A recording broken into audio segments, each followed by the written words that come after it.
তবে বাবেরা মনে রেখে দিও, ওই কবরের জমিনে তোমাকে আমাকে একা যেতে হবে।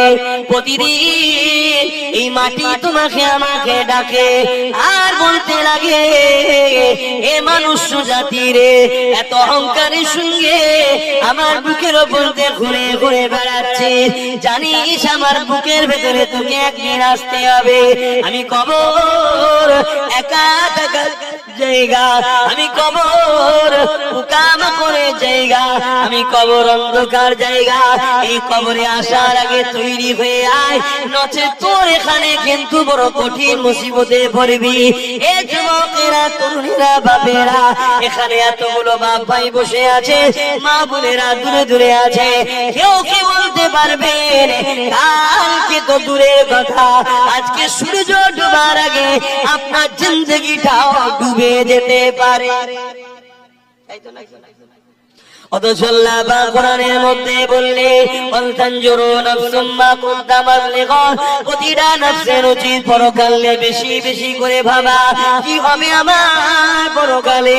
এই দুনিয়ার জিন্দেগি তো আসল জিন্দেগি নয়, আসল জিন্দেগির জন্য তো দুনিয়ার জিন্দেগিতে পরীক্ষা দিবার জন্য এসেছি। আসল জিন্দেগি যে জায়গায়, ওখানে দুটো জায়গা আছে, একটা হলো চিরশান্তির, আর একটা হলো চির কষ্টের। যেমন যৌবনে যদি তুমি আমি মেহনত করে নি, তাহলে দুনিয়ার জমিনে তুমি আমি প্রতিষ্ঠিত হয়ে যাব। আর যদি যৌবনের সময় পড়াশোনা না করে খেলাধুলা করে যদি 20-30 বছর কাটিয়ে দিই, তাহলে কিন্তু পরবর্তী জীবনটা তোমার আমার বেকার হয়ে যাবে। এই দুনিয়াবি জিন্দেগিতে তুমি আমি যদি একটু কষ্ট করতে পারি, আসল জায়গা পরকালে, ওখানে তুমি আমি শান্তি পেয়ে যাব। আর এখানে যদি তুমি আমি আনন্দ ফুর্তির মধ্যে কাটিয়ে দিই, তাহলে আখিরাত তোমার আমার বরবাদ হয়ে যাবে। এ নওজওয়ানেরা, তরুণেরা, এ নবী পাকের প্রেমিকেরা, এরপরও বলে যে আল্লাহ তওবাকারীকে বড় পছন্দ করে। যারা অন্যায় করে ফেলেছে, যারা ভুল করে ফেলেছে, যারা অন্যায় হয়ে গেছে, ভুল খাতা হয়ে গেছে, এখনো সময় আছে, তওবা করে না। বাকি জিন্দেগিটা আমার রাসূলুল্লাহ দ্বীন ইসলামের পাহারাদার হয়ে কাটার, বাকি জিন্দেগিটা আমার রাসূলুল্লাহর হয়ে গোলামি করে কাটার, বাকি জিন্দেগিটা যিনি দিয়েছে তিনার দাসত্ব করে কাটার। এই যুবকেরা, তরুণেরা, বাবেরা, আখিরাত বড় ভয়ানক হবে। তওবা করে নাও, তওবা করে নাও। আল্লাহ তওবাকারীকে বড় পছন্দ করে। আল্লাহ পাকের কাছে ক্ষমাটা চেয়ে নাও। যেমন ইতিহাসের তারিখের মধ্যে পাওয়া যায়, হযরত মুসা আলাইহিস সালামের জামানাতে এক যুবক ছিল যে কিনা ক্ষমতার জোরে বড় অন্যায় করেছে, বড় পাপ করেছে, অত্যাচার করেছে। এমন কিনা দেখা যায় প্রতিদিন একটা একটা করে নারীকে তার বিছানাতে শুইয়ে নিয়ে আসতো। এরকম অসভ্যতা কাজও করেছে। প্রতিদিনের না একদিন সে বাজারে গেছে, বাজার থেকে এক গরিব ঘরের কন্যাকে, নারীকে খরিদ করে নিয়ে এসেছে। তৎকালীন সময়ে 60 দিরহাম টাকা দিয়ে খরিদ করে নিয়ে এসেছে। এই নিয়ে আসার পরে যখন রাত্রি তার খাস কামরাতে যেতে লেগেছে, ওই সময় যুবকটা দেখতে লেগেছে ওই নারীটা এমন করে থরথর করে কাঁপে আর চোখ ভরা পানি কাঁদতে লেগেছে। এই যুবকটা বলতে লেগেছে, কেন আপনি কাঁদতে লেগেছে? আপনি তো আমার থেকে অর্থ নিয়ে খুশি মনে এসেছে, আর আপনি কেন কাঁদছে? ওই কন্যা নারীটা বলতে লেগেছে, এ যুবক রে, আমি কোন খারাপ চরিত্রহীন নারী নয়, অভাবের জ্বালায় কয়েক মাস ধরে রাস্তা খুঁজছি, বিপদ থেকে বাঁচার কোনো উপায় না পেয়ে আজকে তুমি আমাকে অর্থ দিয়ে খরিদ করে এনেছো। কিন্তু পাপের কাছে যখন আগিয়ে এসেছি, আমার আল্লাহ পাকের কথা মনে পড়েছে। আমার আল্লাহর ভয়েতে আমি কাঁদতেছি ও কাঁপতেছি। আল্লাহকে ভয় করো যুবক, আল্লাহকে ভয় করো। আমি আবার একবার ঘুরিয়ে বলছি, নিজের যদি গুনাহ করো, নিজের যদি ক্ষতি করো, পাপ যদি হয়ে যায়, মাপ আছে। দিনের ক্ষতি করো না, দিনের দুশমনদেরকে সহযোগিতা করো না। এই যুবকটা যখন ওই মেয়েটার মুখ থেকে, ওই বান্দির মুখ থেকে যখন এই খবরটা শুনলো, আল্লাহর ভয়ে সে কাঁপতেছে, আল্লাহর ভয়ে সে কাঁদতেছে। এই যুবকটার মধ্যে একটা অনুশোচনা তৈরি হলো, আরে আমি এত ধনী, আল্লাহ আমাকে এত অর্থ দিয়েছে, এত কিছু দিয়েছে, এরপরও আমার উচিত আল্লাহকে বেশি ভালোবাসা, এরপরও উচিত আল্লাহ সঙ্গে মহাব্বত বেশি করা, তা না করে আমি আল্লাহ নাফরমানি করে বেড়াই। আর এই মেয়েটা এত গরিব হওয়ার পরও আমার আল্লাহকে কত ভালোবাসে, আমার আল্লাহকে কত ভয় করে, সে কিনা কোনোদিন পাপ করেনি, না ছাড়ে এসেছে, এরপরও সে কাঁদতে লেগেছে। এই দৃশ্য দেখে যুবকটার মধ্যে পরিবর্তন এসে গেছে। ওই যুবকটা ওই মেয়েটাকে বলতে লাগলো, এ মহিলা, আজ থেকে আমি তোমাকে বোন বলে সম্বোধন করলাম, তোমাকে আর অর্থ ফিরিয়ে দিতে হবে না, আমি তোমার সঙ্গে কোনো পাপ কাজে লিপ্ত হব না, তবে হ্যাঁ একটা কথা বলবো, আমি তোমাকে সাক্ষী রেখে তওবা করতে চাই, আমি জনমের মতো পরিবর্তন হতে চাই, আর কোনোদিন শরাব পান করবো না, আর কোনোদিন নোংরা কাজ করবো না। এ আল্লাহর বান্দি রে, তুমি আমার জন্য সাক্ষী থেকে যাও। ওই মেয়েটার সামনে সাক্ষী রেখে ওই যুবকটা তওবা করে নিল। আল্লাহর বান্দিটা চলে গেল। এই যুবকটা রাতে কান্না শুরু করলো, ও রাব্বি আল্লাহ, কত অন্যায় করেছি, কত ভুল করেছি, কত পাপ করেছি, আজ আমি তওবা করলাম, আপনি কি আমাকে ক্ষমা করে দেবেন, মাফ করে দেবে। এইভাবে কাঁদতে কাঁদতে কাঁদতে কাঁদতে গভীর রাত হয়ে গেছে। আরে ছেলেটা কাঁদতে কাঁদতে কখন বিছানাতে পিঠ দিয়ে শুয়ে পড়েছে। সূর্য উঠেছে, লোকেরা সবাই উঠতে লেগেছে, সূর্য উঠেছে, লোকেরা সব প্রতিবেশীরা উঠতে লেগেছে, সবাই ওই বাড়ির দিকে তাকিয়ে রয়েছে। সবাই জানে গ্রামের এই ঘরের যুবকটা বড় ক্ষমতাশালী, বড় অর্থশালী, বড় নোংরা ছেলের বিরুদ্ধে কেউ কিছু বলতে পারে না। তাই সবাই অপেক্ষা রয়েছে, না জানি আজকে আবার কোন মহিলা সর্বনাশ করলো। কিন্তু ঘরের দরজার গোড়ায় যারা আগিয়ে এসে যাবার পথে দেখতে লেগেছে, ঘরের দরজায় গায়বীভাবে লেখা হয়ে গেছে, গত রাত্রে এই যুবকটা আল্লাহ পাকে তওবা করে নিয়েছে। আর আমার আল্লাহ তওবাকারীকে বড় পছন্দ করে, আমার আল্লাহ এর গুনাহ মাফ করে দিয়েছে। এর জানাজা যারাই মরবে, আমার আল্লাহ পাক তাদেরও গুনাহ মাফ করে দেবে। অর্থাৎ ওই যে কাঁদতে কাঁদতে ঘুমিয়েছে, ওই ঘুমটা ঘুম আর ছিল না, ওই ঘুমটা যুবকের জন্য মওত হলো।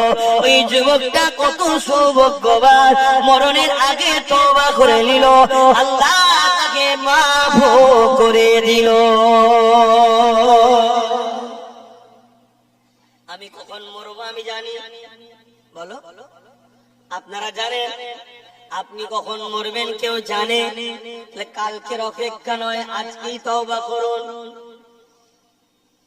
আসর থেকে নামাজ আর কাজা নয়, আজকেই তওবা করুন যে আর কখনো খারাপ রাস্তায় নয়, যদিও হয়ে যায় সঙ্গে সঙ্গে আবার তওবা করুন। শুনছেন তো? আবার যদি তওবা করার পরে আবার হয়ে যায়, আবার তওবা করুন। কিন্তু তওবার সময় নিয়তটা যেন পাকা থাকে, কারণ আল্লাহ অন্তরের খবর জানে। শুনছো তো ভাইরা? আল্লাহ অন্তরের খবর জানে। রাসূল পাক সাল্লাল্লাহু আলাইহি ওয়াসাল্লামকে সাহাবারা জিজ্ঞেস করছেন, হুজুর যদি তওবা করে আবার যদি পাপ করে আবার যদি তওবা করে কতবার? আল্লাহ নবী বললেন, যতবার তওবা করবে বান্দা আল্লাহ পাক ততবার ক্ষমা করবে। জোরে বলুন সুবহানাল্লাহ। কত দয়ালু আল্লাহ, সেই আল্লাহ ছেড়ে দিয়ে যুবক আমরা দূরে আছি। তবে বাবাদের মায়েদের যুবকদের বলে দিয়ে যায়, দুনিয়াতে আল্লাহ পাক ছাড় দিয়েছে, ছেড়ে কিন্তু দেয়নি। একটা দিন আল্লাহ পাক তোমাকে আমাকে উঠাবে, ওই দিনটা হবে ময়দানে মাশর।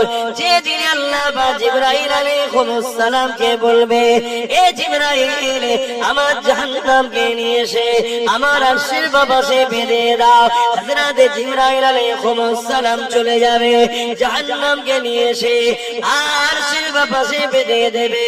70,000 জিন দিয়ে আল্লাহ পাক জাহান্নামকে বাঁধা হবে, এক একটা জিঞ্জিরে 70,000 করে ফেরেশতা ধরে রাখবে, তথাপিও জাহান্নামকে ধরে রাখতে পারবে না। জাহান্নাম লম্বা লম্বা জিহ্বা বার করে গুনাহগার উম্মতিদেরকে ধরতে যাবে।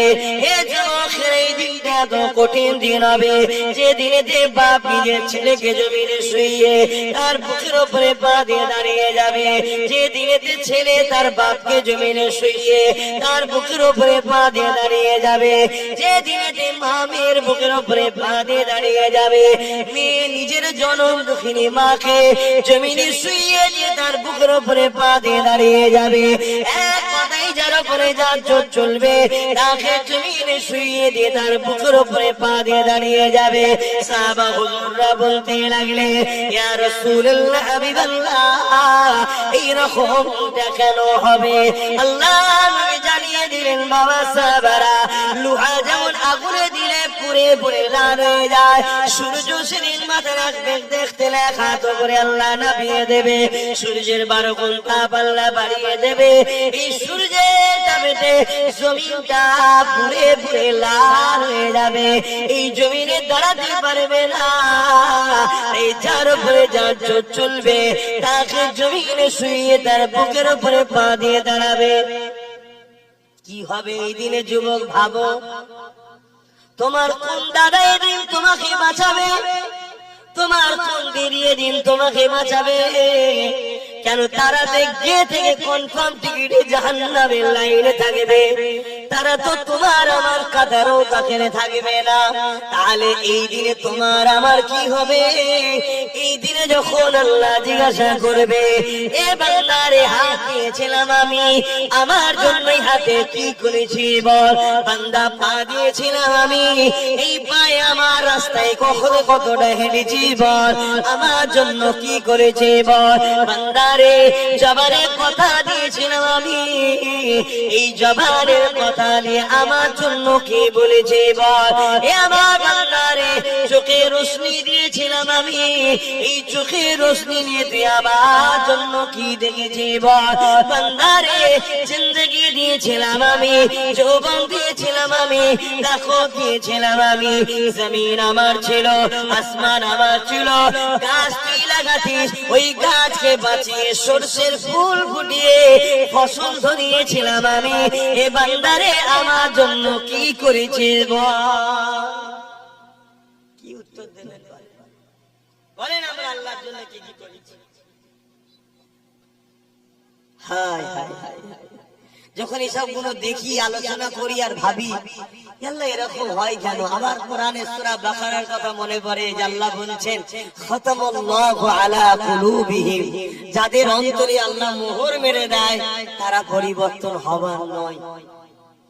না, আবু জেহেলকে নবী কম চেষ্টা করেছে? নবী চেষ্টা করেছে, নবী, যার মুখের কথা তো দূরের কথা, অন্তরে শুধু বলেছে, আল্লাহ কাবাকে যদি কিবলা বানিয়ে দিতেন, মসজিদ আকসা থেকে মুখটা ঘুরিয়ে নিয়ে কাবাকে যদি কিবলা বানিয়ে দিতে, ইব্রাহিম নবীর বানানো ঘরটা আমি রাসূলুল্লাহ বড় খুশি হতাম।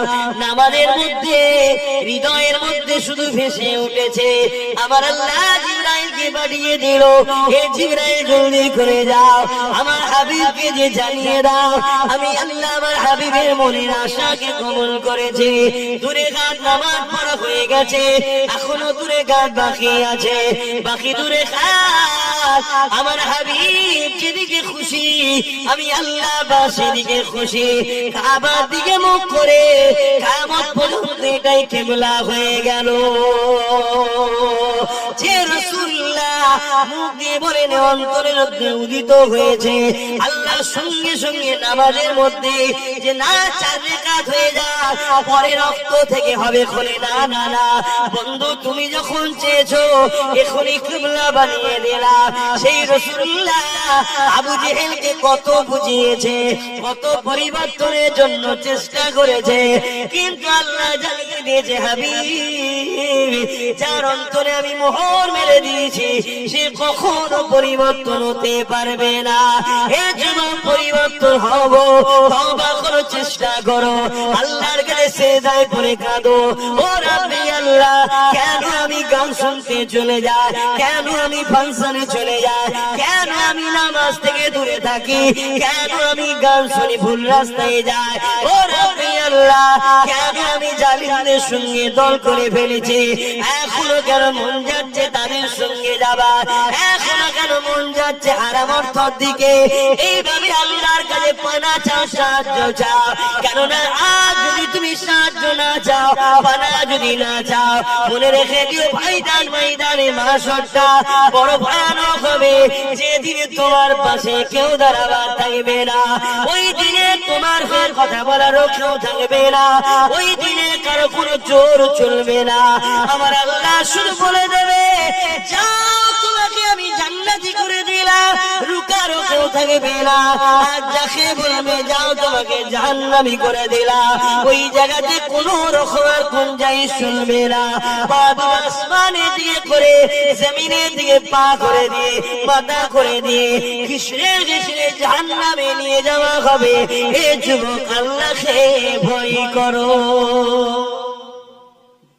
একটা ব্যক্তি, মন দিয়ে শোনেন, একটা ব্যক্তি ফজর বেলা সুন্নাত নামাজ পড়ে ফজরের ফরজ নামাজের অপেক্ষায় বসে আছে, কখন ঘুমিয়ে পড়েছে, এমন সময় ঘুম ভেঙেছে ফজরের ওয়াক্ত বা শেষ হবো,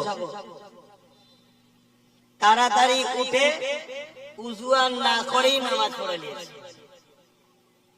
সারাদিন তার বড় ভয়ে ভয়ে কেটেছে যে আমি বিরাট বড় ভুল করেছি, আমার উপর হয়তো আল্লাহর আযাব হবে, কিন্তু কিছুই হয়নি।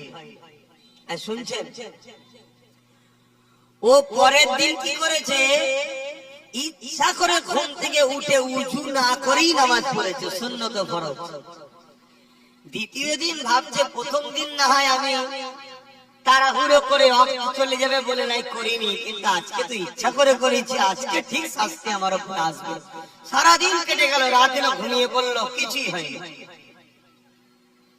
তারপরে দিন সংসার জীবন ছিল, স্ত্রীর কাছে গেছে, গোসল ফরজ হয়েছিল, গোসল ফরজটা আদায় না করে ওই অবস্থাতেও নামাজ পড়েছে। শুনছেন, আজকে কিন্তু ভাবছে আমার রেহাই নাই, কিন্তু কিছুই হয়। এ যুবক মন দিয়ে শোনো, তুমি ভাবছো আমার তো কিছুই হচ্ছে না, তুমি কি হচ্ছে দেখো। একটা বন্ধু ছিল, সে ভালো করেছে, সে জিজ্ঞেস করছে হারা তো 3 দিন মন মেজাজ বড় খারাপ দেখছিলাম, কি ব্যাপার, আজকে তো ঠিক আছে দেখছি। তখন তাকে ঘুলিয়ে সব বলেছে যে প্রথম দিন এই হয়েছিল, দ্বিতীয় দিন এই ছিল, তৃতীয় দিন এই হয়েছিল, তো আমার তো কিছুই হলো না। বন্ধু আফসোস করে বলছে হায় রে, তুই বুঝলি না তোর কি হয়েছে, বলছে কই কিছু হয়নি। তখন বন্ধু জিজ্ঞেস করছে কি হলে কি ভাবতি, যাই ভেবেছিলাম হয়তো আমার হাত ভেঙে যাবে, পা ভেঙে যাবে, কি অ্যাক্সিডেন্ট হবে, কি কোনো বিমারে পড়ে যাব, কি আসমান থেকে কিছু আমার উপরে আযাব আসবে, কই কিছুই হলো না তো। তখন বন্ধু আফসোস করে বলছে যদি এগুলো কাজ হতো তাহলে হালকার উপর দিয়ে হতো, অনেক বড় শাস্তি আল্লাহ তোকে দিয়েছে, তুই বুঝতে পারিস নি। কি শাস্তি? আল্লাহ তোকে ইসলাম থেকে বার করে দিয়েছে, তোর খেয়ালই নাই। শুনছেন কি বলছি? আমার কওমের ছেলে যুবক, তুমি ভাবছো আমি গান শুনছি, ফাংশনে যাচ্ছি, যাত্রায় যাচ্ছি, মসজিদে দুশমনদের সঙ্গে দল করছি, মাদ্রাসা দুশমনদের সঙ্গে যাচ্ছি, কই আমার তো কিছুই হচ্ছে না। আমি লোককে মারি, গরিবকে মারি, একে মাথা ফাঁকাই ওর জমি দখল করি, আমার তো কই কিছুই হচ্ছে না। এমন তো নয়, আল্লাহ তোকে ইসলাম থেকে বার করে দিচ্ছে। আর যে ইসলাম থেকে বেরিয়ে যাবে তার কবরে ঢোকার সাথে 99টা সাপ দেবে, দুমুখো সাপ আসবে এবং তাকে সারা জীবন জাহান্নামে জ্বলতে হবে। আর একজন গুনাহগার যদিও জাহান্নামে ঢোকে, আযাব খাটার পরে একদিন না একদিন বেরিয়ে এসে আসবে, কিন্তু বেঈমান যে ঢুকবে ইসলাম থেকে, যে বেরিয়ে যে ঢুকবে, সে কোনোদিন আর জাহান্নাম থেকে বেরোতে। তোমার আমার কি একটু ভয় লাগছে না? আল্লাহ রাসূল বললেন আখেরি জামানায় একটা দিন আসবে আমার উম্মতরা প্রচুর মার খাবে। শুনছো তো আমার জীবন? এ ভাইরা শুনছো তো নাকি? আল্লাহ নবী বললেন একটা সময় আসবে আখেরি জামানায় আমার উম্মতরা প্রচুর মার খাবে। এমনকি রাসূল বলেছেন ক্ষুধার্ত পশুরা যেভাবে খাদ্যের উপরে ঝাঁপিয়ে পড়ে, আমার উম্মতের উপরে একদল মানবরূপী পশুরা ঝাঁপিয়ে পড়বে। আজকে বিভিন্ন জায়গায় মব লিঞ্চিং করে আমাদেরকে হত্যা করা হচ্ছে না? কথা বলেন, হচ্ছে না? হয়নি? কন্টিনিউ হচ্ছে, রোজ হচ্ছে। আরে মিডিয়ায় তো খুব কম আছে, এর থেকে আরো হাজারো গুণ হচ্ছে। যে কোনো আমরা মিডিয়ায় দেখছি এটা তো খুব কম, এর থেকে আরো হাজারো গুণ মেরে ফেলছে। আর যারা মারছে তাদের পিছনে শাসকদের হাত আছে। শাসক বলছে চিন্তা করিস না, খুব যদি বড় আন্দোলন হয় তোকে ধরে কোন রকম নিয়ে আসবো, শুধু আন্দোলনটাকে ট্যাকেল করার জন্য হালকা ধারা দেবো, টুক করে বেরিয়ে চলে যাবে, আবার কি মারবে। শুনছেন তো নাকি? কিছুদিন আগে দেখলেন না আমারই বাংলাতে ওই কে যেন প্যাটিস নাকি বিক্রি করতে গিয়ে মার খালো? দেখেছেন? তবে মার খাওয়ার কপালও করেছি আমরা, কি করা যাবে। তো মার খেলো, খাবার পরে একটা চারিদিকে ঝড় উঠেছে, নিন্দার ঝড়। মমতা দেখছে রে মোল্লা তো দিদি না কেস দি না ধুড়ি, তাহলে তোমার ভোটটা চলে যাবে। ওপরে ফোন করলে, হ্যালো, একটু দেখাবার মতো করে ধরতে হবে, বুঝলেন না? মুসলমান জেগে গেলে আমার পাশ থেকে চলে গেলে, নওশাদের দিকে তো এমনি মুসলমান হু করে যাচ্ছে, তাহলে রুকে রাখতে পারবো না। এদের কি রুকে না রাখি, ওরা যদি এক জায়গায় হয়ে যায় না তোমাদের সাইজ করে ফেলবে। কথা বুঝে আসছে? একটু ধরতে হয়, তাহলে তাড়াতাড়ি ধরে ফেললো। ধরতে দেরি, বেরোতে দেরি হয়। কি ভুল বলছি? আবার জেল থেকে বেরিয়ে গেল না? আর যখনই জেল থেকে বেরিয়ে গেল, প্যাটিসালা ভাবছে এবার আমাকে মেরে ফেলবে, জানে ফোন করে দেবে একদম। ওই জন্য ওই বাসারি তাড়াতাড়ি তবলা করছে, নিজের দেশের ঘরে পালিয়ে গেছে। কি বুঝছেন? আমার আওয়াজ বুঝতে পারছেন না নাকি? আমি ওই সকল মৌলী সাহেবদের মতো নয় যারা ইসলাম মানে শুধু দাড়ি টুপি নামাজ রোজা মসজিদ মাদ্রাসা বোঝে। আমি ওই দলের লোক নয়। আমি নামাজ রোজা দাড়ি টুপি মসজিদ মাদ্রাসাও যেমন ইসলাম, তেমন অন্যায়কে মিটাবার নামও ইসলাম। আমি এই হুজুরদের দলে। কথা বুঝে আসছে নাকি? আমার নবীর মিশনটা কি ছিল?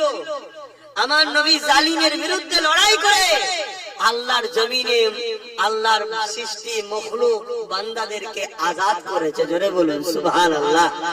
আমার নবী নামাজও পড়েছে, সাহাবারাও পড়েছে, আমাদেরও পড়তে বলেছে। কথা কিছু বুঝে আসছে? মানে নামাজ পড়তে হবে, ওটা ব্যক্তি জীবনের কল্যাণের জন্য।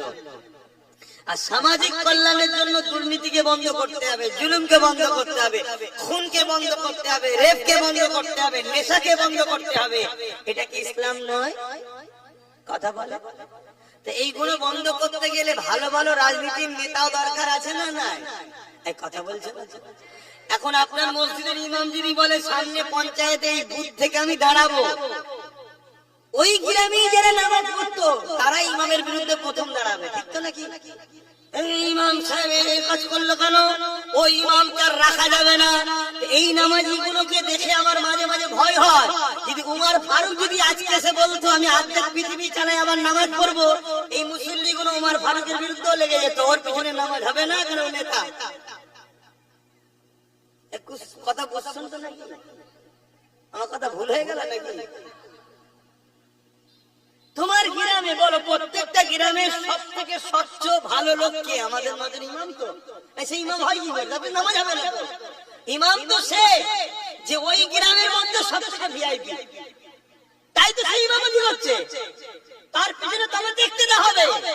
মসজিদে দাঁড়িয়ে আছে 50 জন, ওই 50 জনের মধ্যে থেকে যদি কেউ থাকে ইমামের থেকেও ভিআইপি, তাকে ইমামতি করতে হবে। শুনছেন তো নাকি?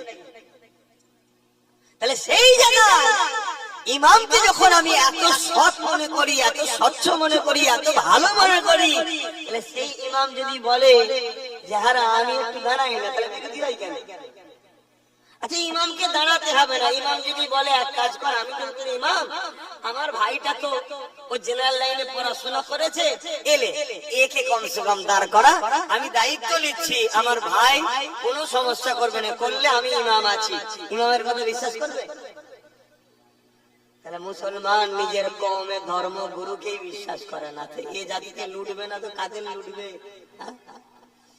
আজ আমি আব্বাস সিদ্দিকী জলসা করি, ধর্ম প্রচার করি, আমি নাই কোনো জায়গায় দাঁড়াইনি, দেখুন আমি আমার ভাইটাকে দিয়েছি, তুই দাঁড়া। আর আমি লোককে বলেছি যে আমার ভাইয়ের সাথ দাও, আমি জিম্মেদার হচ্ছে আমার ভাইয়ের সাথ দাও।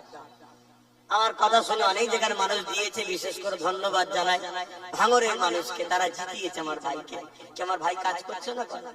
পুরো বাংলায় সব জায়গায় লড়াই করছে না করে? হ্যাঁ কি না বলবে তো? না হয় সেটা বলো যে না করেন। আজকে একদিকে দিদি ওয়াকাবের বিরুদ্ধে, মুদি ওয়াকাবের বিরুদ্ধে, সুপ্রিম কোর্টে কেস চালাচ্ছে, এখনো যে কটা মসজিদ মাদ্রাসা কবরস্থানের উপর আঘাত হয়নি, এর কেস চালানো তো এখন রুকে আছে। এগুলো খোঁজ রাখেন আপনারা? আপনারা তো তা রাখবেন না কেন? 200 টাকা তো দেয়নি, মুরগির বিরিয়ানি দেয়নি, খোঁজ নেই। যা একটা জিনিস বুঝাতে গিয়ে বললাম, বাবু কি আমার বলাটা হারাম হয়ে গেল? এইটা কি হলে সর্বনাশ সর্বনাশ সর্বনাশ, তওবা তওবা তওবা, জলসার মাহফিলে, ধর্মীয় মাহফিলে এ কি হলো? এটা মনে হচ্ছে নাকি? যদি এটা মনে হয়, সেদিন মনে হয়নি নবী দিবসের ব্যানারে যখন ফাসেক ফাজেল ইসলাম বিরোধী, পাক হতে জানে না, পিশাব করে ইস্তেঞ্জা করে পবিত্র হতে জানে না, ইসলামের দুশ্মন গুলোকে নিয়ে এসে যখন নবী দিবসের মেম্বারে তোলা হয়, মাইক ধরে বলে ভাইও বহেনো বলে বলে, তখন মনে হয়নি এটা কি হচ্ছে? যখন ইফতার পার্টির নামে আমার ধর্মের একটা ফরজ ইবাদতকে নিয়ে খেলা করা হয়, তখন মনে হয়নি যেটা কি হচ্ছে? যখন কলকাতায় রেড রোডে ঈদের নামাজে মহিলাদের যেতে নেই, মুসলিম মহিলাদেরও যেতে নেই, সেখানে একটা মাদ্রাসা মসজিদ দুশ্মন মমতা যখন রেড রোডে যাচ্ছে, তখন মনে হয়নি যে নামাজকে নিয়ে রাজনীতি হচ্ছে? আমার কথাটাই মনে হচ্ছে রাজনীতি হচ্ছে। তাহলে জানতে হবে তুই কপাল ফাটা হয়ে গেছিস, এই জন্য আমারটাই তোর বুকে ব্যথা হচ্ছে, আর অন্যটা তোকে মনে হচ্ছে এটা ঠিক হচ্ছে। কি গো, আপনাদের বুকে কারো ব্যথা হয় না তো?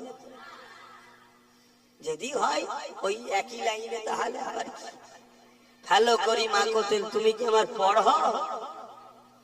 আমার ডাইরেক্ট কথা দিনের জন্য বলে যাবো, যার ভালো লাগবে নেবে, না ভালো লাগবে না লাগবে আমি কি করতে পারি? কিন্তু আমার কওমের মানুষ ইচ্ছা করে হোক আর অইচ্ছাকৃত হোক, আল্লাহর দ্বীনের দুশমন হয়ে দাঁড়িয়ে গেছি আমরা।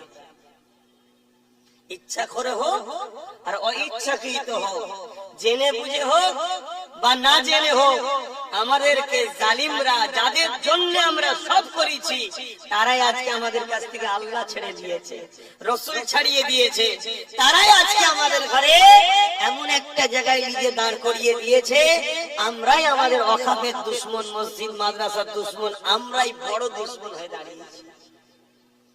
কেন? যে শক্তি দ্বারা ওরা আমাদের মসজিদ মাদ্রাসা মিটাচ্ছে, ওই শক্তিতে ওদেরকে শক্তিশালী আমরাই করেছি। কথা বলুন, ভুল বলছে? তাহলে মূলত কেউ মসজিদ মাদ্রাসা ভাঙছে, কেউ মসজিদ মাদ্রাসার বিরুদ্ধে আইন করছে, কেউ মসজিদ মাদ্রাসার বিরোধী আইনকে সাপোর্ট করছে, আর তাদেরকে ক্ষমতায় আনার পিছনে আমাদেরই। তাহলে ওরা ডাইরেক্ট মসজিদ মাদ্রাসার দুশমন, আর আমরা ওদেরকে সহযোগী হিসেবে মসজিদ মাদ্রাসার দুশমন হয়ে গেলাম। কি জবাব দেবে?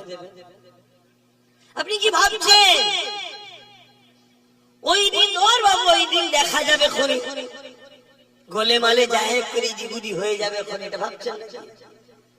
ওলামাদেরকে জিজ্ঞেস করেন না, প্রত্যেকটা মানুষকে ময়দানে মাশরে একটা পুল পার হতে হবে, একটা রাস্তা পার হতে হবে, পুল ব্রিজ পার হতেই হবে প্রত্যেকটা মানুষকে। যে পুল, যে রাস্তাটা চুলের থেকেও সরু, হীরের থেকেও ধার, প্রত্যেককে পার হতে হবে। ইমানদার চোখের পালক ফেলার আগে ওই পুল পার হয়ে যাবে ইমানের জোরে। জোরে বলুন সুবহানাল্লাহ। তাকে পার করাবেন কে? আল্লাহ। সব ক্ষমতার মালিক একজনই আল্লাহ। এই যে হাত লাড়াচ্ছে, এটা আমার ক্ষমতা নয়, এটা আল্লাহর ক্ষমতা, আমাকে ব্যবহার করতে দিয়েছে। এই যে জবানে কথা বলছে, এটা আমার নয়, আল্লাহ এর মূল মালিক, আমাকে ব্যবহার করতে দিয়েছে। জানতে আছে এই সিস্টেম এমন চলছে, এটা কি আল্লাহর হুকুম, রুটা কি আল্লাহর হুকুম। এটা যখন খোদা বার করে নেবে সব থাকবে, মুখ আওয়াজ, চোখ আছে দেখা, হাত আছে চলা, কোনো কিছুই নয়। এইটার জন্য সব হচ্ছে, আর এটা কি আল্লাহর হুকুম। কথা বুঝে আসছে? তো সেই জায়গাতে ওই ফুলকে আল্লাহ চোখের পালক ফেলার আগে ইমানদারদের ঘরে আল্লাহ পার করিয়ে দেবে। জোরে বলুন সুবহানাল্লাহ। আর ওই ফুলের তলা হলো জাহান্নামের আগুন দাউ দাউ করে জ্বলছে। এ যুবক, একবারও কি মনে পড়ে নেই আজকে কি মরি কালকে দুদিন হয়ে যাবে? আমি কি করছি? আমি যদি ইসলামকে ঠিকভাবে মানতে নাও পারি, কমসে কম ইসলামের ক্ষতিকারক যেন না হয়, এটা তো মাথায় রাখা দরকার। আজকে এই হালকা বয়সে আমি গান শুনে ফেলেছি, যাত্রা গেছি, গান শার্ট পরেছি, দাড়ি দেখেছি, সিনেমা দেখেছি, প্রেম ভালোবাসা করে ভুলভাল করে ফেলেছি, কিন্তু কাল তো তুমি একদিন বয়স্ক হবে, হতে পারে না তোমার সুযোগ, তুমি কালকে তওবা করবে, হাজি হবে, নামাজি হবে, আল্লাহওয়ালা হবে, চান্স আছে না? না, কিন্তু তুমি তো ইসলামের দুশমন হয়ে যাও। ভালো এগুলো ভাবো আমার ভাই বোনেরা।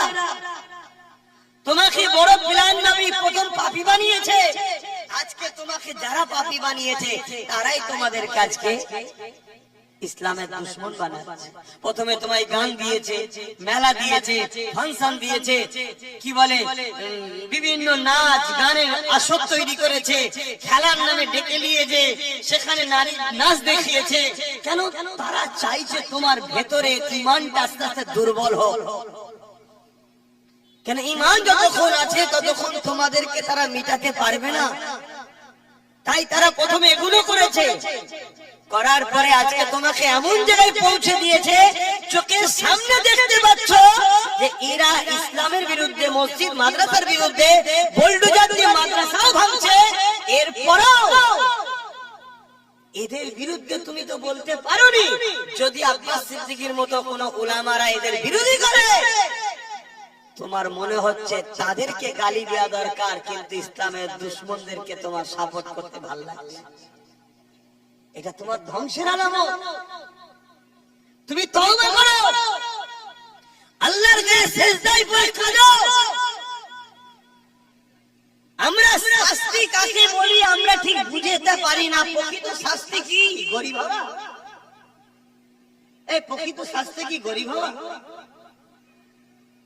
দুনিয়ায় গরিব কত বছর গরিব ভাই বলুন? দুনিয়ায় গরিবটা কত বছর? সর্বোচ্চ ধরলি 100 বছর, সর্বোচ্চ ধরছি কত বছর?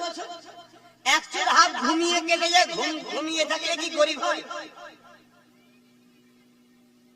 50 বছর, 50-এর মধ্যে 15 বছর শিশু বয়স কাটে, বড়লোক গরিব কিছু বোঝে না। প্লিজ, সামান্য জিন্দেগিটা গরিবই। অথচ কিয়ামতের দিন গরিবরা ধনীদের থেকে 500 বছর আগে জান্নাতে যাবে। জোরে বলুন সুবহানাল্লাহ। আর এই 500 বছর ধনীরা ময়দানে মাশরে থাকবে, যেদিনটা কত কঠিন হবে বুঝতে পারছেন তো? খুব ভালো করে বোঝেন। কিন্তু আজকের দুনিয়ায় প্রকৃত আল্লাহ পাকের আযাব, শাস্তি হলো কি? আল্লাহ যদি তোমাকে, খুব ভালো করে শোনেন, আল্লাহ যদি আপনাকে, আপনাদেরকে বা কাউকে তার থেকে দূরে সরিয়ে দেয়, এর থেকে বড় শাস্তি আর কি হতে পারে? যে আল্লাহ চাই না তুই আমায় সেজদা দে। শুনছেন? আল্লাহ তোমাকে সেজদা দিবার সুযোগ দিচ্ছে না, যে তুই আমায় সেজদা দে, এই সুযোগটা আল্লাহ তোমায় দেয়নি। বলো এর চেয়ে বড় কষ্ট, দুঃখ আর কি হতে পারে? যে আমার প্রভু, আমার স্রষ্টা আমার সেজদা সে পছন্দ করে না, তাই আমাকে সুযোগও দেয় না দিবার। কিছু বুঝাতে পারছি তো নাকি? আল্লাহ চাই না তুই মসজিদে আয়, আল্লাহ তোমাকে তার থেকে সরিয়ে দিচ্ছে, তোমার খেয়ালই নাই। এর চেয়ে বড় আর কি কষ্ট হতে পারে যে আমার রব আমার স্রষ্টা আমার উপর খুশি নয়। যাদের হৃদয়ে আছে আল্লাহর ভয় তারা কখনো ভুলে যায় না। আল্লাহ প্রেম ছাড়া এই দুনিয়া কারো কাছে কোনো কিছু চাই না। যাদের হৃদয়ে আছে আল্লাহর ভয় তারা কখনো ভুলে যায় না। আল্লাহ প্রেম ছাড়া এই দুনিয়া কারো কাছে কোনো কিছু চাই না। রাতের আঁধারে যারা সিজদাতে রয় দু চোখের স্রোতে নদী যেন বয়।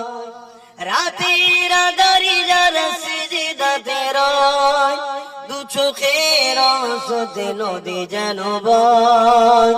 ছলনার ঘাছানি যতই আসো ছলনার ঘাছানি যতই আসো পিছনে ফিরো তাকায় না। যাদের হৃদয়ে আছে আল্লাহর ভয় তারা কখনো ভুলে যায় না। আল্লাহ প্রেম ছাড়া এই দুনিয়া কারো কাছে কোনো কিছু চাই না। দিন কায়েমের পথে যারা অবিচল তারা হলো আল্লাহর প্রিয়জন। দিন কায়েম বলতে কি? দিন কায়েম বলতে কি? যারা এই জমিনের উপর থেকে অন্যায় মিটাতে চায়, ঘুষ মিটাতে চায়, দুর্নীতি মিটাতে চায়, জুলুম মিটাতে চায়, নারীদের অধিকার দিতে চায়, এতিমের অধিকার দিতে চায়, বিধবার অধিকার দিতে চায়, সাম্য শান্তি ন্যায় প্রতিষ্ঠিত করতে চায়, তাওহীদ এর রিসালাতের মেসেজকে প্রতিষ্ঠিত করতে চায়, তারাই তো হলো প্রকৃত আল্লাহর পেয়ারা। এটাই হলো ইসলাম। জোরে বলেন সুবহানাল্লাহ। দিন কায়েমের পথে যারা অবিচল তারা হলো আল্লাহর প্রিয়জন। বাতিলের কাছে যারা হার মানে না বাতিলের কাছে যারা হার মানে না সংগ্রাম করে যায় অমরণ। যাদের হৃদয়ে আছে আল্লাহর ভয় তারা কখনো ভুলে যায় না। আল্লাহ প্রেম ছাড়া এই দুনিয়া কারো কাছে কোনো কিছু চাই না। আল্লাহুম্মা সাল্লি আলা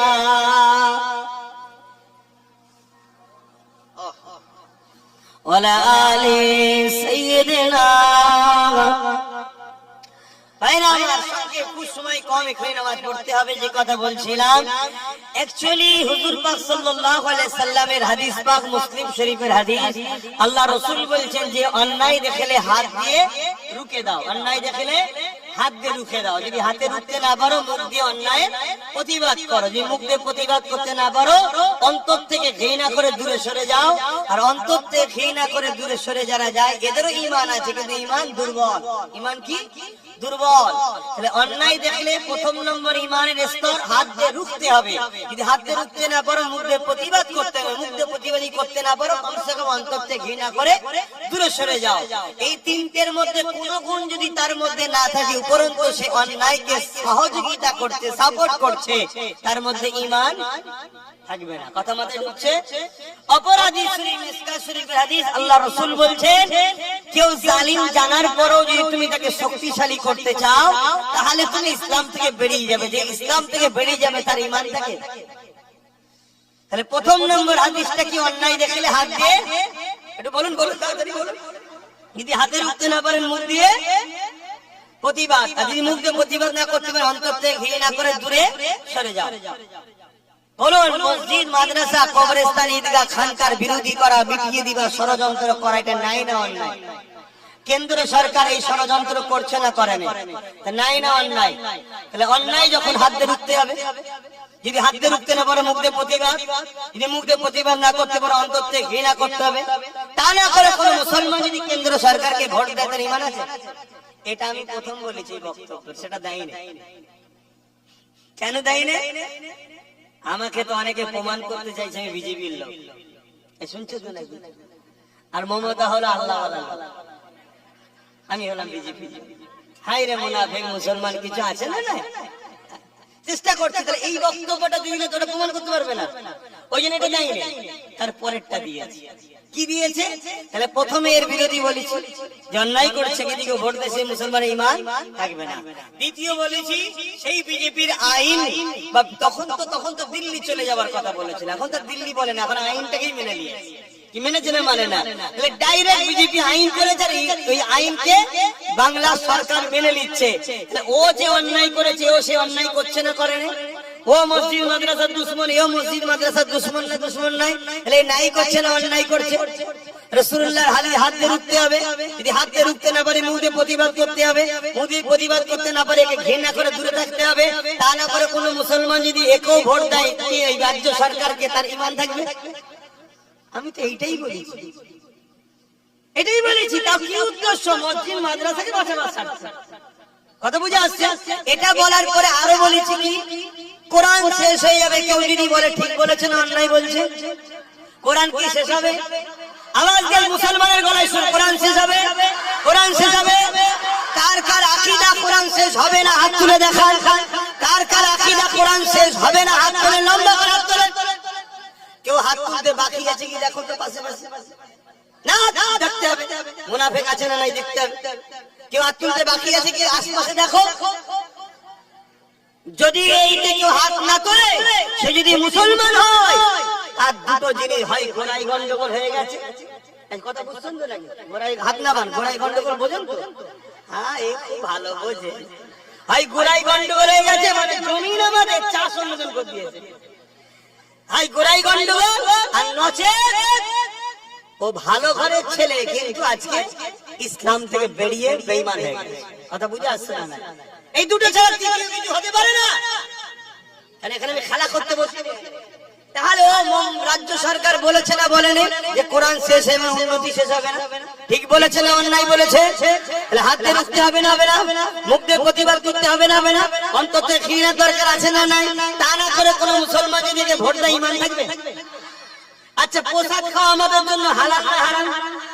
প্রসাদ খেলে গুনাহ হয় না ঈমান চলে যায়? এজন্য বলেন ঈমান চলে যাবে। কথা বুঝে আসছে? তাহলে সেই প্রসাদকে রাজ্য সরকার আমাদেরকে রেশনের মাধ্যম দিয়ে খাওয়াচ্ছে না খাওয়ায়নি? ঠিক করেছে না অন্যায় করেছে? যারা বলো, তাহলে এই অন্যায় হাত দিয়ে রুখতে হবে না হবে না? যদি হাত দিয়ে রুখতে না পারি মুখে প্রতিবাদ দরকার আছে না নাই? তা যদি না হয় অন্তত ঘৃণার দরকার আছে না নাই? তা না করে একে যদি আবার ভোট দেয় ঈমান থাকবে? আমি তো এইগুলো বলেছি, বলার পরে বলেছি যদি তোমরা মনে করো যে না একে রাখা দরকার, তবে ক্ষমা চাইতে বল, ওকে ক্ষমা চাইতে বল প্রথমে। যদি ক্ষমা চাই যে আমার কোনো বলা ভুল হয়ে গেছে, আমায় ক্ষমা করে দাও, তাহলে এই ক্ষমার পানিশমেন্ট হিসাবে আরেকটা কাজ করতে হবে। কি? চেয়ারের চারটে পায়ের মধ্যে একটা পায়া আমাদের হাতে দায়িত্ব দিতে হবে। নাই শিয়ালের তওবা শুধু বিশ্বাস করলে হবে না। কথা বুঝে আসছে তো? কারণ তুই আবার যদি ঘুরে আসার পর ডিস্টার্ব করিস, কিন্তু আমার তুই বসছি আরে একটা পায়ে আমাদের হাতে থাকবে, চলে আমাদের বলাটা দায়িত্ব, ওলামাদের বলা দায়িত্ব, আমরা দায়িত্ব পালন করছি। কেউ যদি না আসে, আমাদের যারা এসেছে আমাদের কোনো অসুবিধা আছে কি? কোনো অসুবিধা নেই। এই দুপুর বেলা এই যে লোক দেখছে অহংকার করছি, এটা আল্লাহর অশেষ রহমত ছাড়া আর কিছু নয়। অন্য সময় তো এরকম মানুষ জলসায় আজকাল বসে না, এটা আবার দুপুর বেলায় বসে পড়েছে।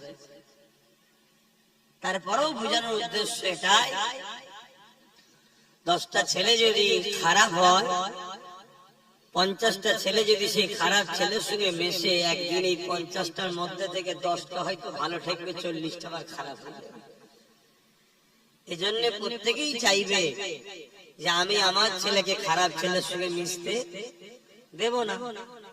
আমিও চাইবো তো যে আমার ভালোবাসার মানুষগুলো খারাপ ছেলেদের সঙ্গে যেন না মেশে, মিশলে এরাও কালকে এই বসা ছেড়ে দিয়ে দাঁড়ানো প্র্যাকটিস হয়ে যাবে। এজন্যই বলা দরুদ শরীফ আল্লাহুম্মা সাল্লি আলা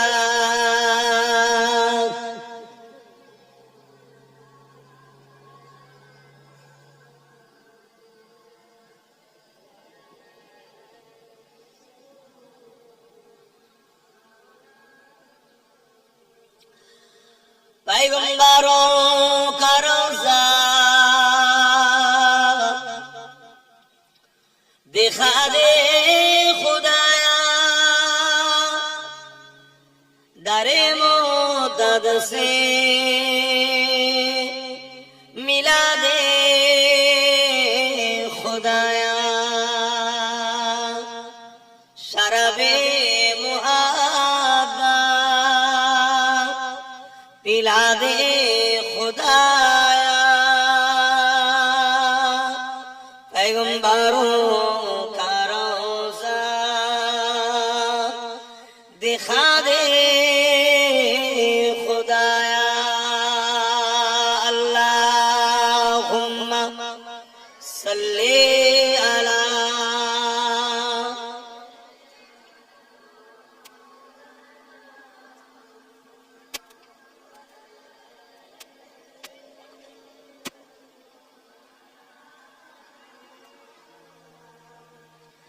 मदगारे जिसी का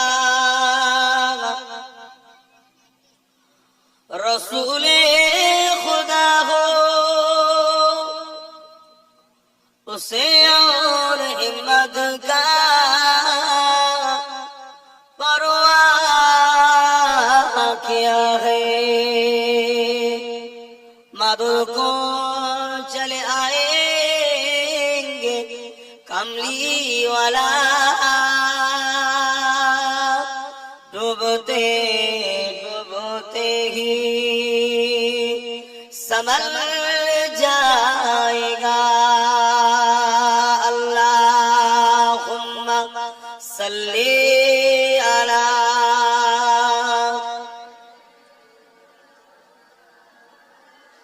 वला आली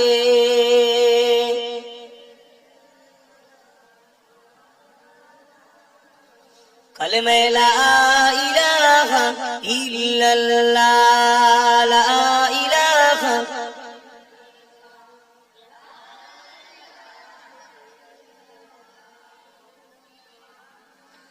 हस्बी रब्बी जल्लल्लाह, मा फी क़ल्बी खैरुल्लाह, हस्बी रब्बी जल्लल्लाह, मा फी क़ल्बी खैरुल्लाह, नूर मुहम्मद सल्लल्लाह, हक़ ला इलाहा इल्लल्लाह, ला इलाहा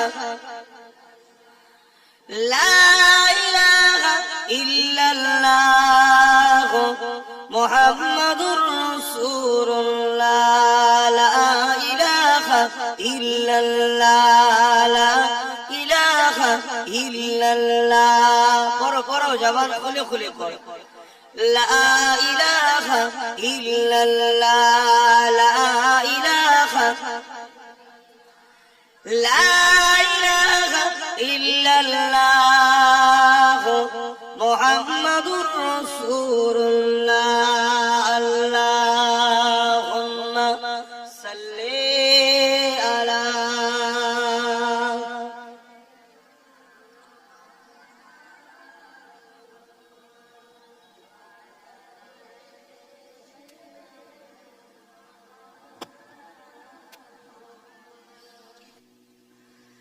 আপনি ভাববেন না এমনি এমনি জান্নাত পেয়ে যাব, আপনি ভাবছেন নাকি এমনি এমনি আপনারা ইসলাম পেয়ে গেছেন? অনেক ঝড়, অনেক বাধা, অনেক পাহাড় অতিক্রম করে আজ আপনাদের এলাকায় ইসলাম এসেছে। আর আমার আল্লাহ পাকের সিস্টেমই এটা। দেখে দাও, আমার আল্লাহর সিস্টেমই এটা। আল্লাহ যাকে যত ভালোবাসে তাকে তত বেশি কঠিন পরীক্ষা, কঠিন কাজে, কঠিন মুসিবত দিয়ে আজমাই, পরীক্ষা নেয়। প্রত্যেকটা নবী আলাইহিস সালামকে আল্লাহ পরীক্ষা নিয়েছে। এমনি এমনি তারা কামিয়াবি হয়নি।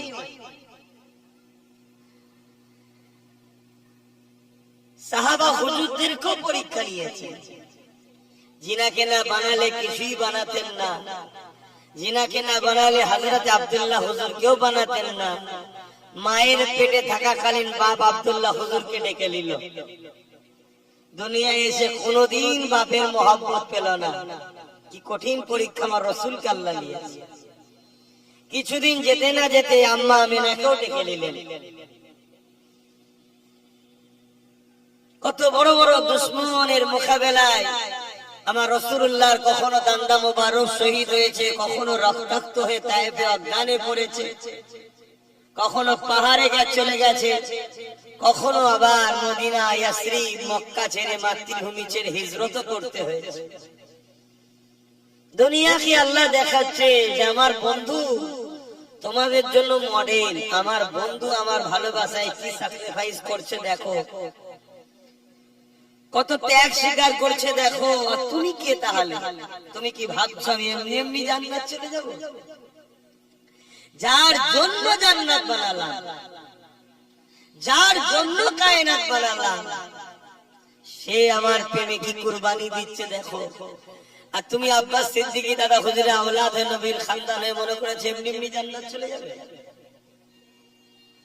তুমি 5 ওয়াক্ত নামাজ পড়ে একটু মুখে দাড়ি মাথায় টুপি দিয়ে একটু তাসবিহ তাহলিল করে মনে করছো আমি জান্নাত চলে যাব? তাহলে ইমামে হোসেন কারবালায় কি করতে গিয়েছিল? নামাজ পড়তো না, তাসবিহ ছিল না, হজ ছিল না। আমার আল্লাহ বলছেন আমি যাকে যত ভালোবাসি তাকে তত কঠিন পরীক্ষা নিই। সাহাবা হুজুররা কখনো কখনো কাঁদতেন নবীর দরবারে এসে, হুজুর আমাদের বড় ভয় লাগছে, আল্লাহ কি আমাদের উপরে নারাজ হয়ে গেলেন? আল্লাহ কি আমাদের উপরে বেজার হয়ে গেলেন? আল্লাহ নবী বলতেন কেন? হুজুর অনেকদিন হয়ে গেল, কোনো বিপদ আসেনি আমাদের উপরে। ভাবছেন আমি কি বলছি? কোন মুসিবত আসেনি, কোন পরীক্ষা আসেনি, বড় আরামে আছি হুজুর। আমাদের বড় ভয় হচ্ছে আল্লাহ কি নারাজ হয়ে গেল?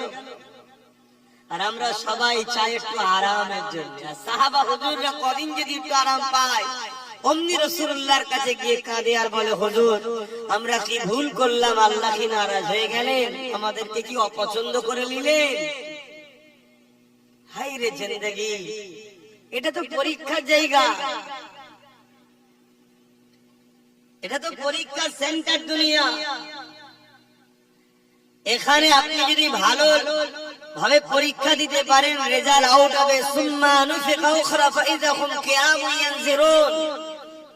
ময়দানে মাশর যেদিন সবাইকে উঠানো হবে সেই দিন রেজাল্ট আউট হবে।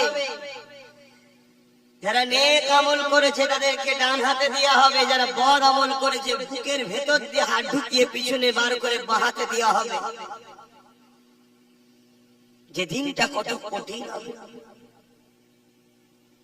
আজ আব্বাস সিদ্দিকী বুঝাচ্ছে, উলামারা বুঝাচ্ছে, তবে হক উলামা, উলামাদের মধ্যে আবার দুটো শ্রেণী আছে, একটা খায়রুল উলামা, একটা শাররুল উলামা। যে উলামা কথা বলবে আল্লাহ রাসূলের জন্য সে হলো খায়রুল উলামা। আর যে উলামা ইলম শিক্ষা করে দুনিয়ার তাগতি শক্তির পক্ষে দালালি করবে সে হলো দুনিয়াদার উলামা। খায়রুল উলামাদেরকে আল্লাহ এত শান দিয়েছে, হাক্কানি উলামা যারা, যাদের মধ্যে আলে ইলম ও ইলমানে দুটো ইলম আছে, তাদেরকে আল্লাহ এত শানওয়ালা করেছে, কোন কবরবাসীর পাশ দিয়ে যদি যায় আর কবরে যদি আযাব হয়, এ চলে যাবে হেঁটে 40 দিন করে আযাবকে আল্লাহ মাফ করে দেবে। জোরে বলুন সুবহানাল্লাহ। আল্লাহর পক্ষে, নবীর পক্ষে যে উলামা, তার মুখ খুললে উদ্দেশ্য থাকবে আল্লাহর জন্য, রাসূলের জন্য। মান আহাব্বা লিল্লাহ ওয়া আবগাদা লিল্লাহ ওয়া আতা লিল্লাহ ওয়া মানআ লিল্লাহ ফাকাদ ইস্তাকমালাল ঈমান।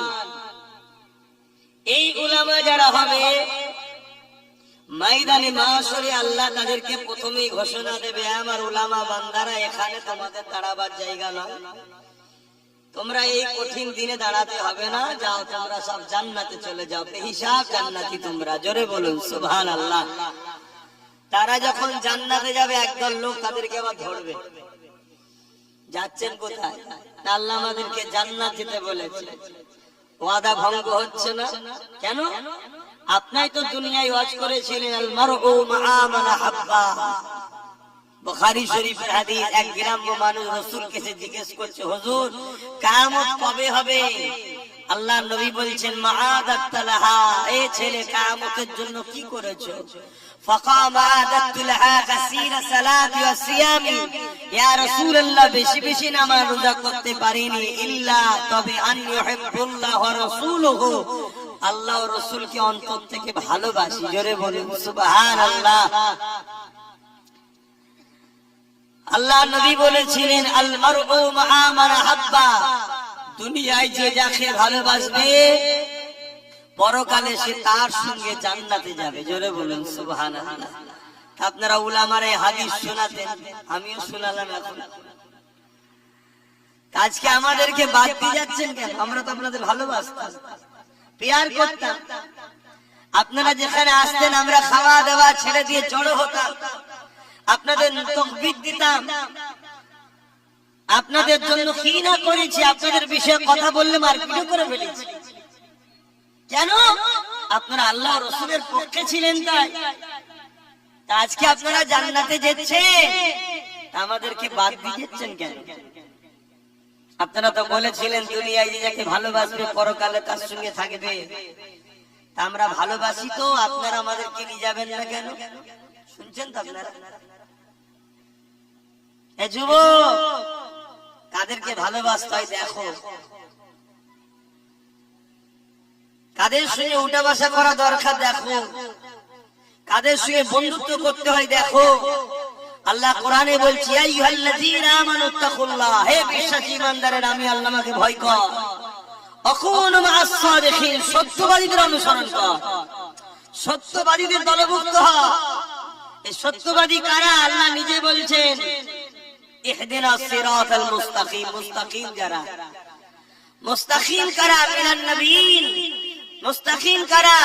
সিরাতাল লাযীনা আন'আমতা আলাইহিম, যাদের উপরে আল্লাহ ইনাম দিয়েছে তাদের হলো মুস্তাকিম, তাদের রাস্তাটা হলো সরল সঠিক মুস্তাকিমের রাস্তা। কাদের উপরে আল্লাহ ইনাম দিয়েছে? আল্লাহ নিজেই বলছে, মিনান নবিয়্যিন ওয়াস সিদ্দিকিন ওয়াস শুহাদা ওয়াস সালিহিন। এই চার শ্রেণী হলো আমার পেয়ারা বন্ধু, এরাই হলো সঠিক রাস্তার লোক। এদের সঙ্গে বন্ধুত্ব করো, এদের সঙ্গে দল করো, এদের সঙ্গে উঠা বসা করো, এদের সঙ্গে আত্মীয়তা করো, এদের সঙ্গে সম্পর্ক রাখো, কেন এদের সাথেই তোমরা জান্নাতে যাবে। জোরে বলুন সুবহানাল্লাহ। আর আমার যুবকরা, কাদের সঙ্গে দল করো, কাদের সঙ্গে বন্ধুত্ব করো, কাদের সঙ্গে উঠা বসা করো? আজকে তো আমরা ডাকলেও তোমরা অনেক আসতে চাও না। যারা এসেছো আলহামদুলিল্লাহ, বিশ্বাসে মিলাই বস্তু তর্কে বহুদূর। হতে পারে আজকের এই মজলিস যদি জান্নাতে যায়, আমরা পার হয়ে যাব। তর্ক করতে যাচ্ছি না। যদি যাই, যদি যাই কামিয়াবি আছে না নাই? কিন্তু জাহান্নামে যাবে এটা তো বলতে পারবে না কেউ। কোরআনের মাহফিল কি জাহান্নামে যাবে? কিন্তু যদি আজকে কবুল হয়ে যায়, বলো বলো বলো, এগুলো ভাবতে হয়। সারা জীবন কাটটা দিলাম মেলাতে, ফাংশনে, যাত্রায়, গানেতে, জুয়াতে, ফাঁসে, ফাজেল, বেহুদা, বেনামাজি, গেজাখোর, মাতাল, চরিত্রহীন, জালিম, বদমাই, লুটেরাদের পিছনে তো সারা জীবনটাই কেটিয়ে দিলাম। আর পরকালে আশা করছে আল্লাহর ওলির সঙ্গে জান্নাতে যাবে। এটা কি হাস্যকর নয়? তো ভাইরা আমার দেখুন না, কাতার দিচ্ছে, এবার এই দিচ্ছে, আমার দুটো বাপ ওখানে বসে আছে, কাতার এবার এই দিকে যাবে। আচ্ছা বলুন, আমার কি আর খদ্দের লাগবে মনে হচ্ছে? তাও আমি লোকটা খুব খারাপ, লোকের পিছনে না লাগলে আব্বাস সিদ্দিকীর মনে ভাত হজম হয় না। কি সমস্যা! দেখুন ওই কটা বাইরে দাঁড়িয়ে আছে, বাইরে বসে আছে কিছু কটা। এটা চক্ষু লজ্জাও লাগে যে আমাদের ভাই আমাদেরকে ডাকছে, এসে আর না পালিয়ে যায়। আমি শুনেছি এক কান কাটা হলে নাকি বাজারে এক সাইড দিয়ে যায়, আর দু কান কাটা হলে বাজারের ভেতর কান কাটা। দেখে এখনো বসে আছে। তোমাদের কি খবর? ধান তুলবে নাকি? কি গো, আমার কথা খারাপ লাগছে? হায় হায়, ভালো দুনিয়া নেই এখন, ভালোর ভাব নেই। কেড়ে নেবে, মেরে নেবে, বন্দুক দেখাবে, বোম দেখাবে, তারাই এখন নেতা। বড় বড় সব ডক্টর, বড় বড় এমবিবিএস, বড় বড় শিক্ষিত লোক দাঁড়ালে ভোট পাচ্ছে না। চোর ডাকাত, খুনি, বদমাই, লুটেরা, চরিত্রহীন, ডাকাত, ফেরতবাজ, ভাটপাত, তারাই সব জিতে যাচ্ছে। কি দুনিয়া এলো! এটা মৌলানা হাফেজ সাহেব মলি সাহেবকে দাঁড় করিয়ে দাও, কি ফতোয়া চলবে বাপরে বাপ। আর 3-4টে মার্ডার কেসের আসামি, কোনো ফতোয়া নেই। কি সমাজে ঘটছে না ঘটেনি? তো যা আমি যে কথা বলছিলাম, কিয়ামতের দিন আল্লাহ ওই আলেম বান্দারা আল্লাহ পাকের কাছে আবার আসবে। আল্লাহ পাক একদল লোক দুনিয়ায় আমাদেরকে প্যার করত, তারা আজকে ময়দানে মাহশরে দাঁড়িয়ে আছে। তারা আমাদের কাছে বলছে যে আমরা তাদেরকে যেন সাথী করে জান্নাতে নিয়ে যায়। কিন্তু রাসূল বলেছিলেন যে যাকে ভালোবাসবে তার সঙ্গে জান্নাতে যাবে। আজ আমরা শুনিয়েছিলাম, এই হাদিস শুনিয়েছি আমরা। আল্লাহ নবী বলেন, আল্লাহ পাক বলবেন আমার বান্দা তো সত্য বলছে, এই ফেরেশতা যাও এই উলামা বান্দাদের সঙ্গে তাদের সাথীদেরকে মাননেওয়ালা ভালোবাসা দিকে জান্নাতি করে দাও। জোরে বলুন সুবহানাল্লাহ। ওই ছেলেটা ওকে হাত ধরে টানছে, বলছে আয় জান্নাতে আয়, আয় জান্নাতে আয়। বলছে আমি জান্নাতে যাবো না, কপাল ফাটা জাহান্নামে যা। তাহলে কি কপাল ফাটা জাহান্নামে যা, তাহলে যাবিনি যখন কি করবি? বাবেরা আসি খুশিতে বলছি ঠিকই, ও বাবারে সব বেঁধে বুঝি জলসা হয়, আর এখানে গায়ে না দিলেও আমার ঠান্ডা লেগে যাচ্ছে। কিয়ামত তো কঠিন হবে, মাথার একটা ইখতিলাফ হাত উপরে আল্লাহ সূর্য নামিয়ে দেবে। মানুষ তার মাথার খিনুগুলো গলে গলে নাক দিয়ে ঝরে ঝরে পড়বে। গল্প বলছিনি আমার ভাই, আমার আব্বা, আমার মায়েরা, মন দিয়ে শোনেন, গল্প বলছি না। কিয়ামত এত কঠিন হবে যেদিনে বাপ ছেলেকে চিনবে না, ছেলে বাপকে চিনবে না, মা মেয়েকে চিনবে না, মেয়ে মাকে চিনবে না, অর্থাৎ চিনেও তার সাথ দেবে না। এই কিয়ামত যেদিন কিন্তু উলামাদেরকে যারা দুনিয়ায় ভালোবেসেছে, হাক্কানি উলামা যারা দ্বীনের জন্য লড়াই করেছে, আল্লাহ তাওহীদের জন্য, আল্লাহ নবীর রিসালাতের জন্য, ইনসাফের জন্য, মানবতার জন্য, আল্লাহর সৃষ্টির জন্য যে উলামারা লড়াই করেছে, এই উলামাদের যারা সাথ দেবে কিয়ামতের দিন তারা তাদের সাথে জান্নাতে যাবে। জোরে বলুন সুবহানাল্লাহ। খুব ভালো করে বলুন। আমার রাসূল বলছে তোমরা যদি আল্লাহর দয়া পেতে চাও তাহলে আল্লাহর সৃষ্টির উপরে দয়া করো। তোমরা যদি আল্লাহর দয়া পেতে চাও আল্লাহর সৃষ্টির উপরে দয়া করো। এক ইহুদি এসে আমার রাসূলকে জিজ্ঞেস করছে ইসলামের সবথেকে ভালো কাজ কি? আল্লাহ নবী বলছেন খোদার তোকে খানা খাওয়ানো। জোরে বলুন সুবহানাল্লাহ। সেই ধর্ম আমাদের, কিন্তু আজকে সেই ধর্মকে সবাই মিলে মিটাবার জন্য উঠে পড়ে লেগেছে। হাতটাকে আমার কলিকাতার মতো শহরে প্রকাশ্য মিডিয়ায় বাইট দিচ্ছে যে ইসলাম মুক্ত বাংলা চাই, ইসলাম মুক্ত ভারত চাই, ইসলাম ও মুসলমানকে রাখবো না আমরা এদেশে বলছি না, বলে কিন্তু আমাদের পরিকল্পনা কি? এত বড় কথা বলেছে, এটা সংবিধানের পক্ষে না বিরুদ্ধে? তার কোনো ব্যবস্থা হচ্ছে? তার কোনো মামলা হয়েছে? তাকে কেউ অ্যারেস্ট করছে? তাহলে বুঝতে হবে এদের কথাকে তারা সাপোর্ট করছে যারা ক্ষমতার আসনে বসে আছে। এই জায়গায় আমাদের ভূমিকাটা কি? আমরা না আল্লাহর গায়েবী সাহায্যের আশায় আছি, না নিজেরাও কমসে কম ডিফেন্সের জন্য প্রস্তুত হয়ে আছি। কি যে আমাদের মনের আশা জানি না। আর আমাদের ঘরে এগুলো জন্ম হয়েছে, আমাদের জন্য এদেরও কপালটা ফাটছে। প্রত্যেকে তার বাচ্চার ভবিষ্যৎ ভাবছে, আমরা আমাদের বাচ্চার ভবিষ্যৎ ভাবি না। যে আমাদের সময় যদি এত ভয়ানক ঘোষণা হতে পারে, তাহলে আমাদের বাচ্চাদের সময় কি হবে একদম ভাবছি না। আর যদিও বা আব্বাস সিদ্দিক একটু ভেবেছে, আমারই কওমের এক শ্রেণীর মানুষ আমাকে তো গালি গালাজ দিতে কিচ্ছু বাদ দেয়নি, বাপ মা তুলে সব দিন রাত গাল দিচ্ছে। আবার আমার কওমের মধ্যে অনেকে আবার যাতে একটা হয়ে যায় এটাকে আবার ডিভাইড করার জন্য পরিকল্পনা করছে। চলো আল্লাহর খুশির জন্য চেষ্টা করছি, বাকিটা আল্লাহর ফায়সালা। আমি বলতে আবার বাধ্য হচ্ছি, তোমাদের ওই বাঁশটা দিবার কারণ কি মনে হচ্ছে? ওই বাঁশটা দিবার কারণটা কি মনে হচ্ছে? এইটুকু বিবেক বুদ্ধি জ্ঞান আল্লাহ দেয়নি? ওই বাঁশটা দিবার কারণ হচ্ছে ওইদিকে সরষে চাষ করেছে যাতে চাষের ক্ষতি না হয়, তাই তো না? তাহলে ওই দিকটাই কেন রয়েছে তোমরা? দেখো কাকে বলছি, কে শুনছি।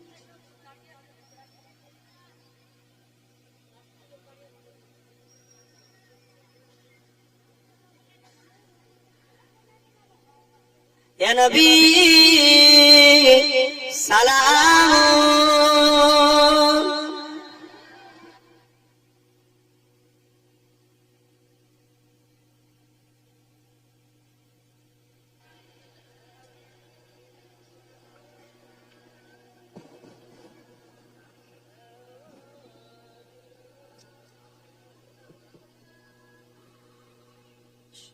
যারা রাস্তায় আছেন নেমে আসেন, এই সুযোগে নেমে আসেন চর্চা করে, এখনই তো দোয়া হবে। তাহলে আল বাদর আলাইনা মিন শানিয়াতিল ওয়াদা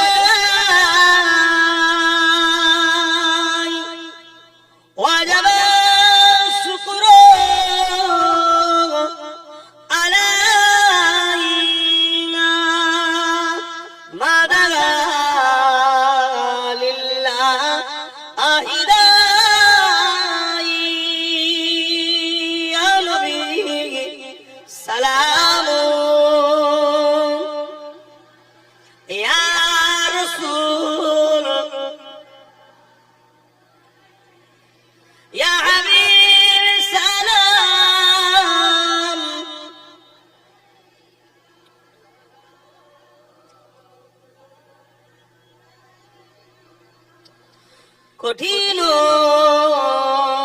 হাসরের দিনে কি আছে মোদের কপালে, গুনাহগার উম্মাত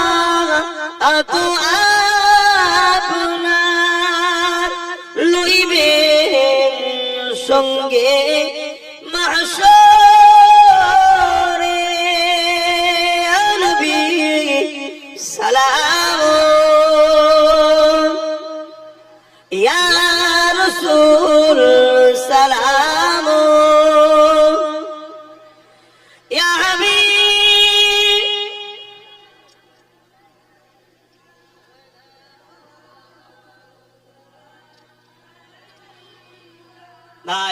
সংক্ষেপ করব, তার আগে একটা ছোট্ট কথা বলে যাব। কেন আমার ওয়াজকে নিয়ে নানা রকম ভাবে কাটিং করা হয়, ছোট ছোট ছোট ছোট করে ছাড়া হয়, 20 সেকেন্ডের, 30 সেকেন্ডের, 1 মিনিটের, 1.5 মিনিটের করে ছেড়ে সমাজে একটা বিভ্রান্তি তৈরি করা হয়। আমার ফটো খেলে এআই করা হয়, অনেক কিছু করা হচ্ছে, যাতে করে একটাই কারণ, আমি এই যে আপনাদের ঘরে সংগঠিত করছি, ঐক্য করছি, জালিমদের হাত থেকে এবং দুনিয়ার বরবাদি থেকে বাঁচাবার চেষ্টা করছি, তাতে যাতে আপনারা আমাকে ভক্তি না করে আমার কাছ থেকে দূরে সরে যান, এটা প্ল্যান জালিমরা করছে, ইসলাম বিদ্বেষীরা করছে, মুনাফিক মুসলমানরা করছে।